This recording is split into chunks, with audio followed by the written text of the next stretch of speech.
Oke, Anda sekarang diangkat sebagai manajer di perusahaan Anda, di kantor, ataupun di kantor Anda sendiri. Anda mempunyai tim.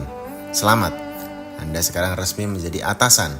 Anda memiliki tim untuk dikelola. Mengerjakan suatu pekerjaan yang harus dikerjakan sendiri tentu berbeda dengan ketika kita harus mengerjakannya bersama tim. Ada banyak managerial tasks atau tugas yang harus Anda lakukan, mulai dari motivasi, mendelegasikan, mengevaluasi, sampai memberi apresiasi.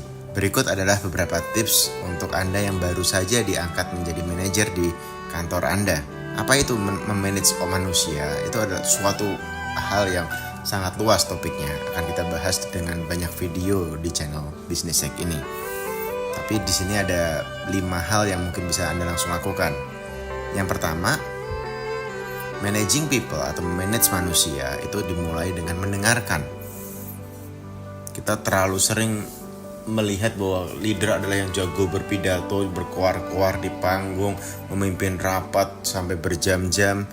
Itu memang leader dari satu sudut pandang. Tapi dari sudut pandang yang lain, leader yang bagus adalah yang bisa mendengarkan. Dia bisa mengajukan pertanyaan yang benar dan baik sehingga dia bisa mendapatkan jawaban yang benar dan baik pula.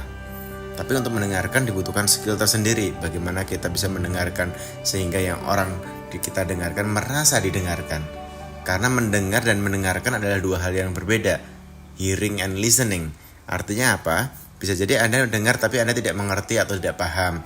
Bisa jadi Anda mendengarkan tapi Anda tidak merespon atau tidak memahami atau melakukan respon yang tepat untuk apa yang disampaikan oleh tim Anda. Jadi belajar mendengar dengan sabar, dengan tekun, dan Anda bisa mulai memahami apa yang disampaikan oleh orang-orang di sekeliling Anda. Itu akan jadi feedback yang sangat penting di dalam perjalanan Anda menjadi seorang manajer. Di situ Anda juga bisa mengetahui dengan lebih detail apa aja sih tujuan dari karyawan Anda atau tim Anda, apa keinginan mereka, apa desire mereka, apa yang mereka harapkan, apa cita-cita mereka, apa masalah yang ada terjadi di kantor, apa yang jadi persoalan di antara sesama tim. Ketika Anda terus mendengarkan dengan baik, Anda bisa memahaminya lebih baik dan Anda memiliki mata 360 derajat sehingga ketika pun Anda mengambil keputusan bisa menjadi jauh lebih baik. Oke, nomor 2, Anda perlu memisahkan antara masalah personal dan juga masalah organisasi.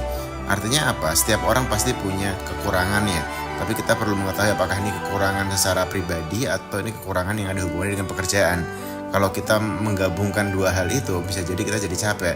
Misalnya ini tim lagi mau nonton bioskop atau mau futsal bareng, tapi ada tim yang gak suka futsal.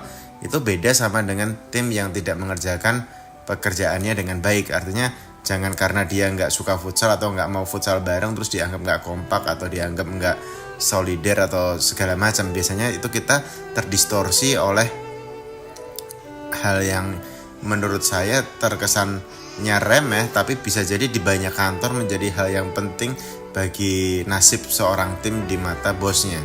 Jadi kita harus membedakan 2 hal itu. Oke, berikutnya adalah kita harus membalancekan antara praise and criticism. Artinya apa? Ya kita nggak boleh cuma ngevaluasi doang atau kritik aja atau ngasih masukan aja kan. Kita juga harus menyeimbangkan dengan apa yang disebut praise atau appreciation, atau kita memberikan penghargaan atau kita berterima kasih kepada tim kita untuk apa yang mereka lakukan secara benar.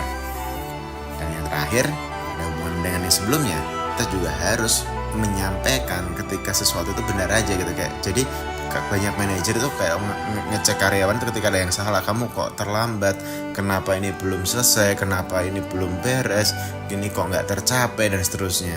Jadi kita ngecek itu ngobrol saat ya sesuatu baik-baik saja, sesuatu sedang benar, itu kita juga perlu kita lakukan.